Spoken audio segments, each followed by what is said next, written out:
Captain Eli Mercer gripped the controls of his scout ship, squinting through the viewport as the red-tinged horizon of Zaloria expanded before him. The planet, marked as uncharted territory, was only supposed to be a brief survey stop on his mission route. However, as his sensors beeped sharply, his attention snapped to the anomaly they detected, a spacecraft in a rapid, uncontrolled descent. "Control, do you see this?" Eli radioed back to his base ship, orbiting the planet. "Affirmative, Captain Mercer. It's an unidentified vessel, no known signatures. Caution advised." The voice of Lieutenant Marsden crackled through the speakers, tinged with static. Eli watched as the ship spiraled, leaving a trail of smoke. "I'm going in closer. Might be survivors." As he maneuvered his ship closer to the crash site, the ground shook as the alien craft hit the surface. Dust and debris filled the air, creating a hazy veil around the wreckage. Eli landed his scout ship a safe distance away and grabbed his emergency kit. With his helmet secured, he stepped onto the alien terrain, his boots crunching on the strange rocky soil. Approaching the wreckage, he noticed the hull's alien markings glowing faintly under the soot. The craft was unlike anything he'd ever seen, sleek and designed with technology far beyond human capabilities. As he circled to find an entry point, a weak cry for help stopped him. Inside, through a breach in the hull, he saw her, an alien woman, her skin a shimmering blue pinned under debris. Her eyes, wide with pain and fear, met his as he entered. "Help me, please," she gasped, her voice a melodic whisper. Eli moved quickly, shifting the debris with effort. "Hang on, I've got you." Once freed, the alien woman tried to sit up, grimacing. "I am Soraya," she introduced herself, her voice steadier. "You are human?" "Yeah, name's Eli. What happened to your ship?" Eli asked, scanning the cabin for further hazards. "Attacked by scavengers," Soraya explained, her breath labored. "I was traveling to a summit when they ambushed me." Eli helped her to a safer part of the wreckage. "Can you walk if I support you?" Soraya nodded slightly. "I believe so." As they slowly made their way back to Eli's scout ship, Soraya leaned heavily against him. "Why help me? Our races, they do not mingle." Eli shrugged as he helped her into the passenger seat of his ship. "Doesn't seem right, leaving someone to die out here." Soraya looked at him, a mix of gratitude and confusion in her gaze. "My people are cautious of humans. We heard tales, but perhaps they are just tales." "Well, let's just say not all humans are what the tales tell," Eli replied, securing her in place. He fired up the engines and radioed Marsden. "Lieutenant, I've got a survivor, injured but alive, heading back for medical support." "Copy that, Captain. Medical team on standby. Good work," Marsden responded. As his ship ascended, leaving the rough landscape of Zaloria behind, Eli glanced at Soraya. Her gaze was fixed on the stars beyond, a contemplative silence settling between them. This mission had just taken a turn, not just navigating the physical distances of space, but perhaps the greater distances of misunderstanding between two peoples. Eli piloted the scout ship through the atmosphere of Soraya's homeworld, a planet called Rythel. The view screen displayed vast oceans and sprawling green continents dotted with glittering cities. Rythel's beauty was undeniable, its colors vibrant and alive, far different from the sterile maps he'd studied in briefings. "Almost there," Eli announced, guiding the ship towards one of the shimmering cities nestled between two massive mountain ranges. "How are you holding up?" Soraya, now somewhat recovered, gazed out at the approaching landscape. "Better, thanks to you. We are headed to Rinnerith, my city. It is the capital." As they descended, Eli was struck by the city's architecture, a blend of natural elements and advanced technology, with buildings that spiraled elegantly towards the sky, their surfaces gleaming like the inside of a seashell. "Prepare for landing," Soraya instructed, pointing to a platform extending from the highest tower. Eli expertly maneuvered the ship onto the platform, which immediately began diagnostics and repairs on the craft. Once the landing process was completed, the hatch opened to reveal a group of Rhinar officials. They were tall and graceful, with the same shimmering blue skin as Soraya, but their expressions were reserved, their eyes wary. Soraya stood up, steadier now, and addressed them in her flowing musical language. After a brief exchange, she turned to Eli. "They are grateful you saved me and have granted you the honor of an audience with our leader, the matriarch." The group led Eli and Soraya through the corridors of the towering structure, which was as impressive inside as it was outside, with walls that seemed to be alive with moving images of Rithel's history. They entered a vast chamber at the heart of the tower, where an elderly Rhinar woman awaited, her presence commanding. She was the matriarch, and her eyes appraised Eli with an intensity that made him straighten up a bit more. "Soraya tells me you saved her life, human," the matriarch began, her voice echoing around the room. "This is not a small thing." Eli nodded. It was the right thing to do.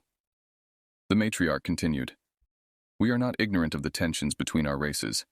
Your actions, however, speak of potential for understanding, if not peace. What is your name?" "Eli Mercer, ma'am, just a scout captain." "A title does not diminish your deed," she replied, a hint of respect threading her tone. "Tell me, Captain Mercer, what led you to Wraithel?" Eli recounted the events leading up to the crash, omitting nothing. The matriarch listened intently, her gaze never wavering from his face. After he finished, she spoke softly, more to herself than to the room. "Perhaps not all stories are true. Perhaps not all humans are enemies." Turning to Soraya, she said, "You owe this human a great debt, one that must be honored according to our ways." Soraya bowed her head. "I understand, matriarch." The matriarch then addressed Eli directly. "Soraya has a debt to repay, and our customs are clear. She offers a bond, one of family and unity. Do you understand what this means?" Eli, taken aback by the gravity of the situation, nodded slowly.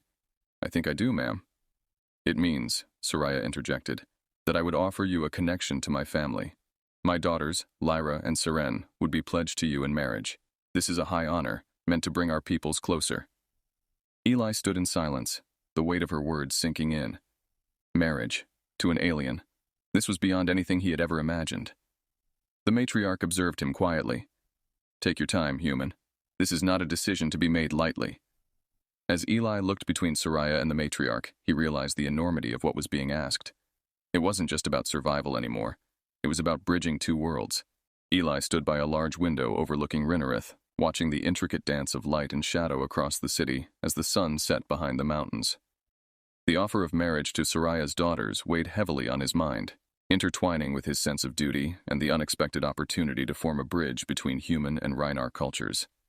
Inside Soraya's home, a place filled with art and the soft hum of alien technology, Eli paced slowly. Soraya entered the room, her movement graceful, a silent testament to her recovery.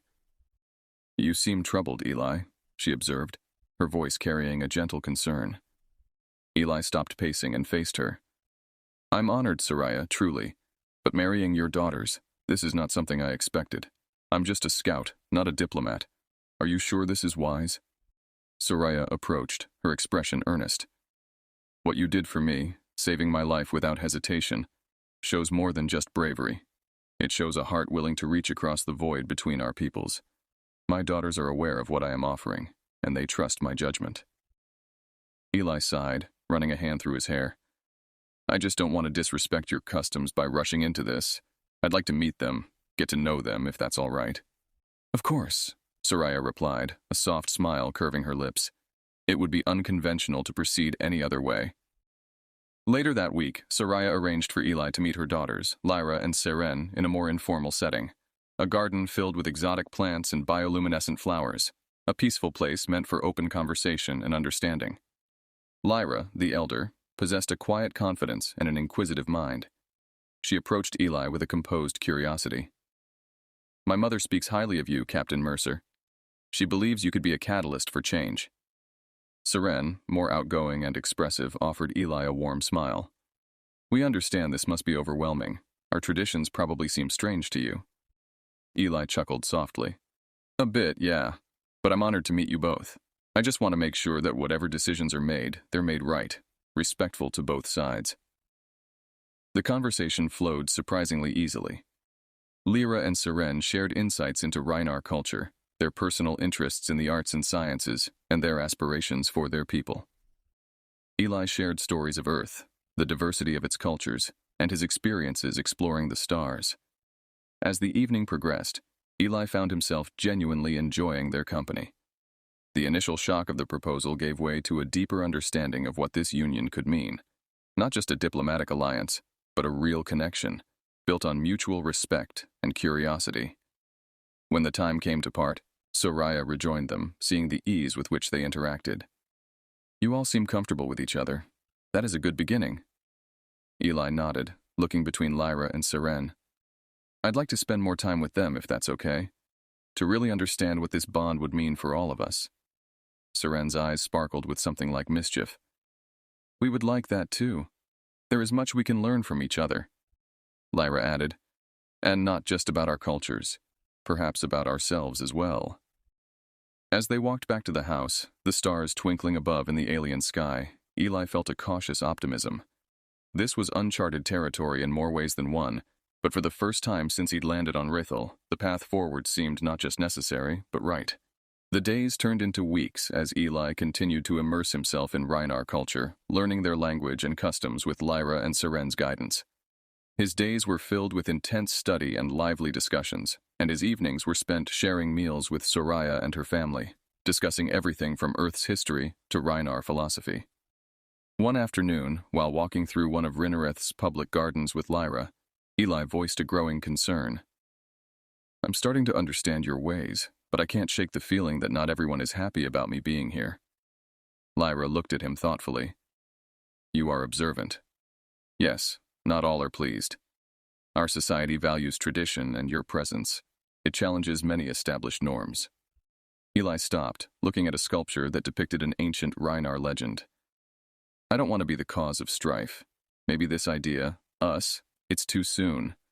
Lyra placed a hand on his arm, her touch comforting. Change is often resisted, Eli, but that doesn't mean it isn't necessary. My mother believes this, and so do Seren and I. Later, Seren took Eli to a cultural exhibit showcasing Rhinar technological advancements through the ages. As they walked, Seren explained the significance of each exhibit, her enthusiasm infectious. Eli was particularly impressed by a holographic display showing the Rhinar's first venture into space. As they exited the exhibit, a group of Rhinar youths approached them, their expressions less than friendly. The leader, a tall male with piercing eyes, addressed Seren in a sharp tone. Why do you bring this human here, where he does not belong? Seren's stance was firm as she responded. Eli is a guest of the matriarch and has shown our people great respect. He is here to learn, as are we all. The male scoffed. There is nothing he can teach us that we would want to learn. He does not belong here. Eli stepped forward, feeling the tension rise. I'm here in peace. I've come to learn from your people and hopefully show that humans and Rhinar can coexist respectfully. The male looked Eli up and down, his disdain clear. Your naive hope is misplaced. You will never be one of us. The confrontation ended when another elder Rhinar intervened, chiding the youths for their lack of hospitality. As the group dispersed, Eli looked at Seren, who sighed. Not all are as open-hearted as my sister and mother. Eli felt a mixture of frustration and determination. I won't give up. If there's a chance for peace, for understanding, it's worth the effort. As the weeks passed, Eli found his place within the daily rhythm of Rhinar life. He attended council meetings with Soraya, observed religious ceremonies, and participated in community services. Each experience deepened his understanding of Rhinar values and the complexities of their society. One evening, while discussing the day's events with Soraya, Eli shared his insights. Every day, I see how much we are alike, despite our differences. We all want peace, a better future for our children. Soraya nodded, her expression thoughtful. Yes, and it is through bonds like the one you are forming with my daughters that we can build that future. It won't be easy, but it is possible. As they looked out over the city, lights twinkling in the dusk, Eli felt a renewed sense of purpose. This journey wasn't just about learning a new culture or fulfilling an unexpected obligation. It was about building a bridge between two worlds, one careful step at a time. As the weeks turned into months, Eli's integration into Rhinar society continued, marked by both progress and setbacks. The dissenting voices that had initially been mere whispers grew louder and more organized, culminating in a group known as the Pure, who vehemently opposed any form of union with humans. One crisp morning, while Eli was assisting in the restoration of an ancient Rhinar library alongside Lyra, an unexpected disruption shattered the calm. A small device, hidden among the shelves, emitted a blinding flash and a deafening sound. The shockwave knocked books from their perches and sent the library patrons scrambling for cover. Lyra, recovering from the initial shock, rushed to Eli's side. Are you all right? She asked, her voice tinged with concern. Eli nodded, brushing dust off his jacket. Yeah, just startled. What was that? An old protest tactic, Lyra explained grimly. It seems the Pure are becoming bolder. They want to scare you away, Eli. Determined not to be intimidated, Eli joined the efforts to calm the shaken patrons and restore order to the library. If they think a loud noise is going to scare me off, they're mistaken, he said, meeting Lyra's eyes with a resolute gaze. Later, at a community meeting called to address the growing tension, Eli listened as various factions of Rhynar society debated their stance on humans. The Pure's representative, a stern woman named Taria, voiced her opposition forcefully. Bringing humans into our fold will dilute our heritage. It will weaken the very fabric of our civilization. We must preserve our purity, not contaminate it with outsiders, Taria argued vehemently. Eli, given a chance to speak, stood up. I understand your fears, he began, his voice steady despite the murmurs of dissent. But I'm not here to impose my ways on you. I'm here because I believe we can learn from each other, grow stronger together rather than apart. His speech was met with a mix of applause and boos, the community clearly divided. Soraya, sitting in the front row, gave him a small, supportive nod. The incidents didn't stop at the library. Sabotage became a regular threat. Equipment Eli used was frequently tampered with, and ominous messages were left at his dwelling. Despite these challenges, Eli's resolve didn't waver, strengthened by the support of Soraya, Lyra, and Seren. One evening, as Eli and Seren were walking through one of the city's luminous parks, a sudden downpour forced them to seek shelter under a large, leafy structure. The rain drummed rhythmically on the leaves above, creating a serene soundtrack to their conversation. Eli, you've faced so much hostility. Why stay? Why endure this? Seren asked, her tone a mixture of curiosity and concern. Eli looked out at the rain, thinking before he answered. Because I see a future that's worth the struggle. A future where fear doesn't drive us, but where understanding does. Seren smiled softly, reaching out to squeeze his hand. I believe in that future too. As the rain slowed to a drizzle, they continued their walk, the wet path reflecting the city lights. Despite the opposition, moments like these reminded Eli of the reasons he stayed, the potential for a shared future, grounded in mutual respect and understanding. Eli's commitment to finding common ground was put to the test repeatedly, each challenge a testament to his dedication to bridging the divide.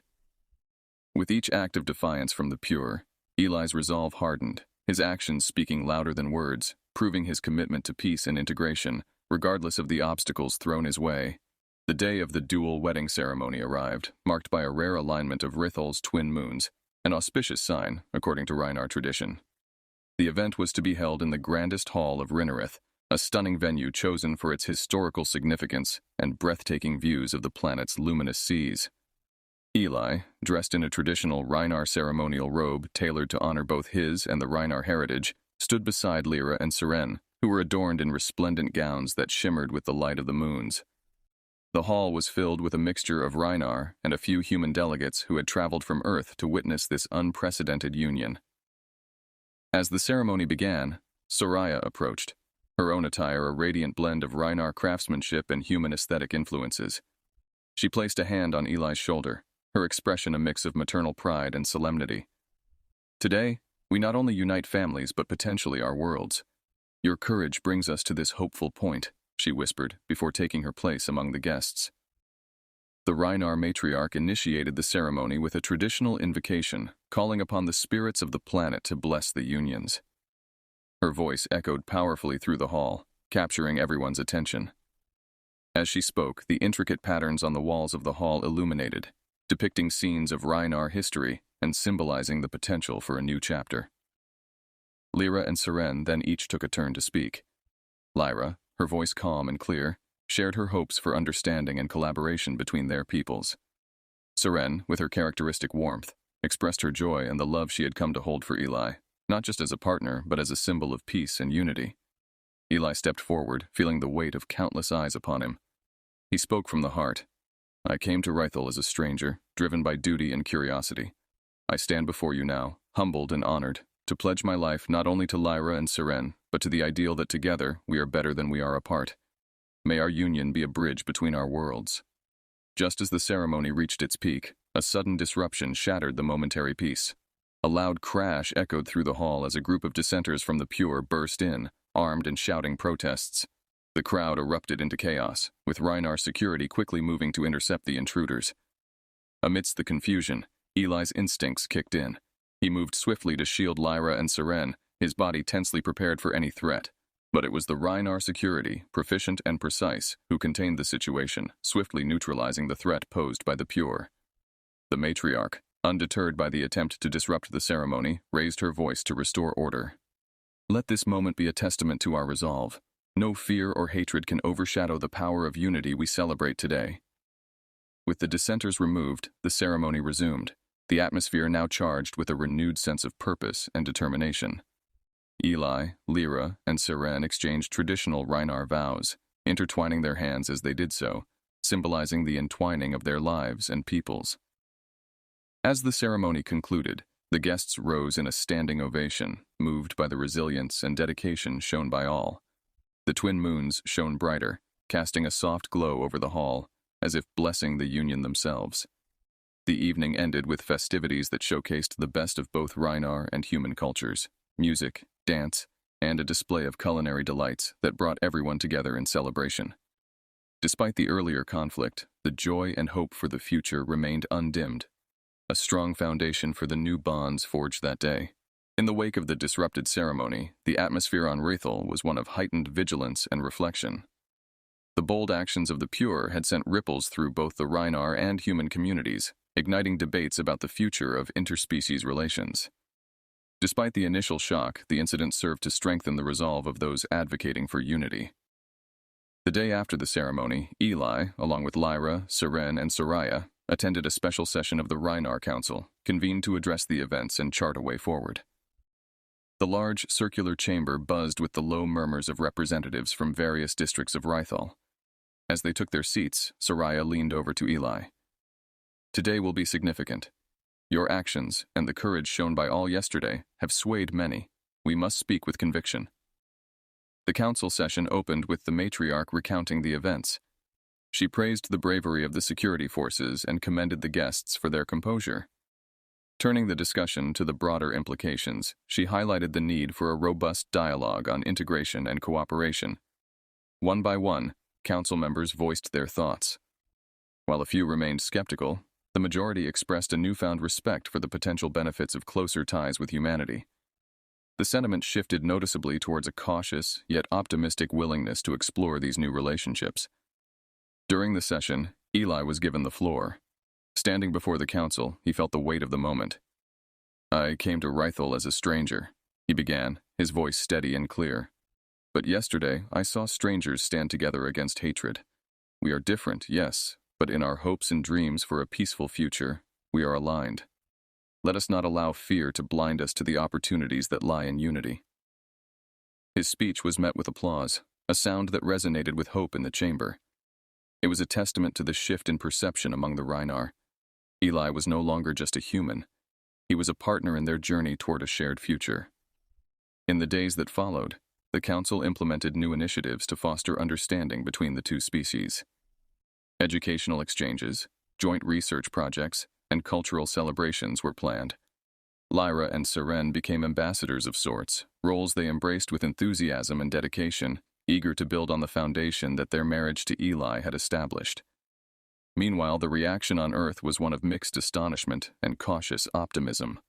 News of the ceremony and its dramatic interruption made headlines, sparking global conversations about the implications of humanity's new relationship with the Rhinar.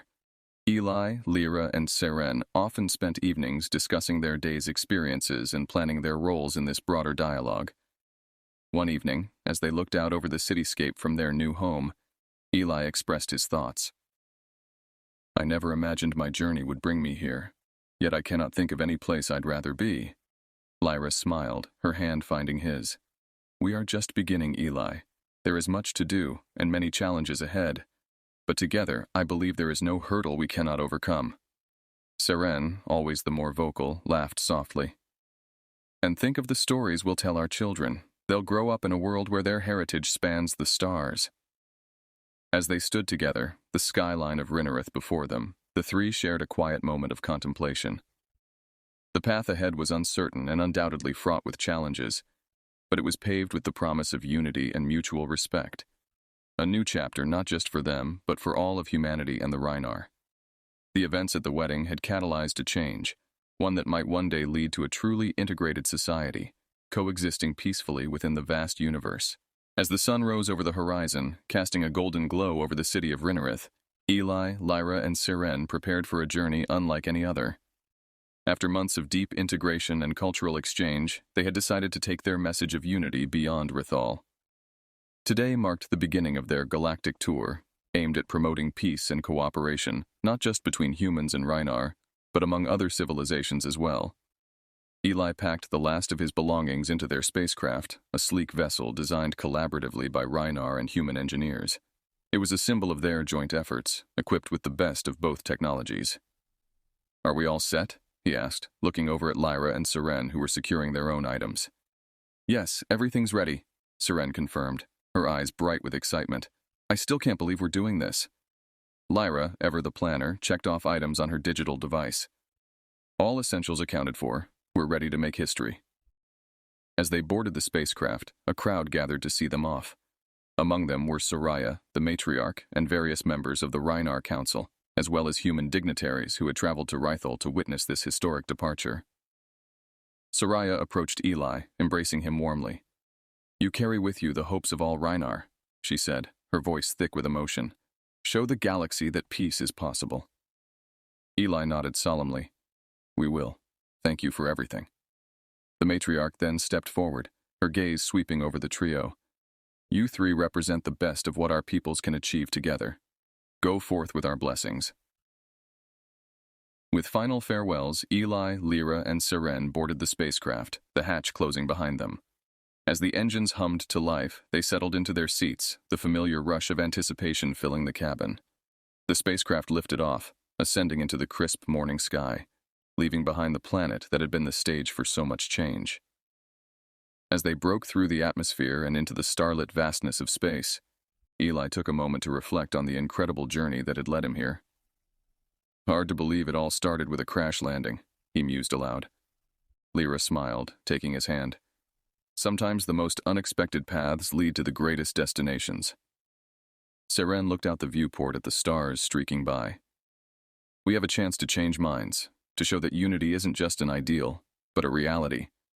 I'm ready for whatever comes next." Their course was set for the first stop on their tour, a neutral space station where representatives from various species would gather. Here they would share their story, hoping to inspire others with their example of successful integration and mutual respect. As the spacecraft sped through the cosmos, its crew not only carried the hopes of their respective peoples, but also the potential for a new era of interstellar relations. Eli, Lyra, and Seren, once bound by circumstance and duty, now journeyed together as family, pioneers on a mission to weave a tapestry of peace that might one day encompass the galaxy.